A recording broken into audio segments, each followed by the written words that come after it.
एक समय की बात है, लक्ष्मी ने सुंदर रूप धारण करके गायों के झुंड में प्रवेश किया। उनके सुंदर रूप को देख करके गायें आश्चर्यचकित होकर के पूछ रही हैं, देवी तुम कौन हो और कहाँ से आई हो? तुम पृथ्वी की अनुपम सुंदरी जान पड़ती हो। हम लोग तुम्हारा रूप वैभव देख करके अत्यंत आश्चर्य में पड़ गई हूँ, इसलिए तुम्हारा परिचय जानना चाहती हूँ।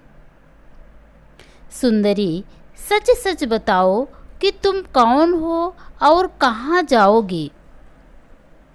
गायों की बात सुनकर के लक्ष्मी जी कहती हैं, गायों तुम्हारा कल्याण हो। मैं इस संसार में लक्ष्मी के नाम से प्रसिद्ध हूँ। सारा संसार मेरी कामना करता है। मैंने दैत्यों को छोड़ दिया, इससे वे सदा के लिए नष्ट हो गए और मेरे ही आश्रय में रहने के कारण इंद्र, सूर्य, चंद्रमा, विष्णु, वरुण तथा अग्नि आदि देवता सदा आनंद भोग रहे हैं। देवताओं और ऋषियों को मेरी ही शरण में आने से सिद्धि मिलती है। जिनके शरीर में मैं प्रवेश नहीं करती वे सर्वदा नष्ट हो जाते हैं। धर्म, अर्थ और काम मेरा सहयोग होने पर ही सुख दे सकते हैं। सुखदायिनी गौं, ये ऐसा ही मेरा प्रभाव है।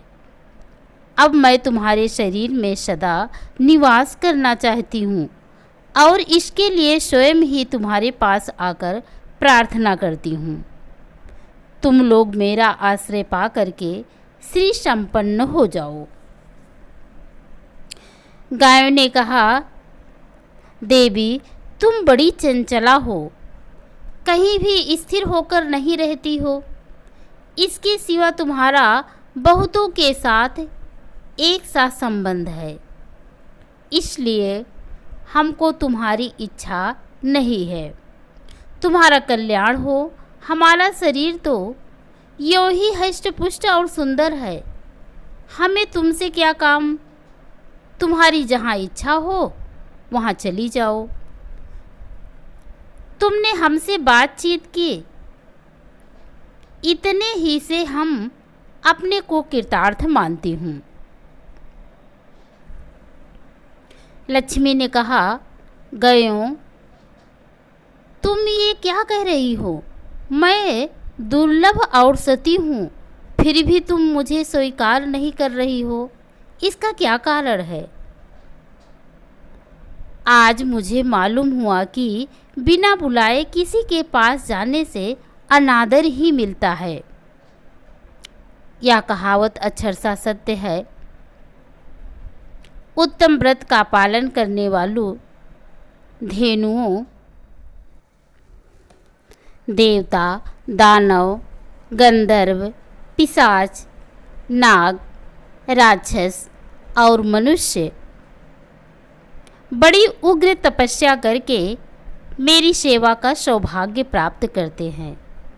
मेरा यह प्रभाव तुम्हारे ध्यान देने योग्य है, अतः मुझे स्वीकार करो। देखो इस चर अचर त्रिलोकी में कोई भी मेरा अपमान नहीं करता है। गयों ने कहा, देवी हम तुम्हारा अपमान या अनादर नहीं करती, केवल तुम्हारा त्याग कर रही हूँ, और वह भी इसलिए कि तुम्हारा चित्त चंचल है। तुम कहीं भी जमकर तो रहती नहीं हो।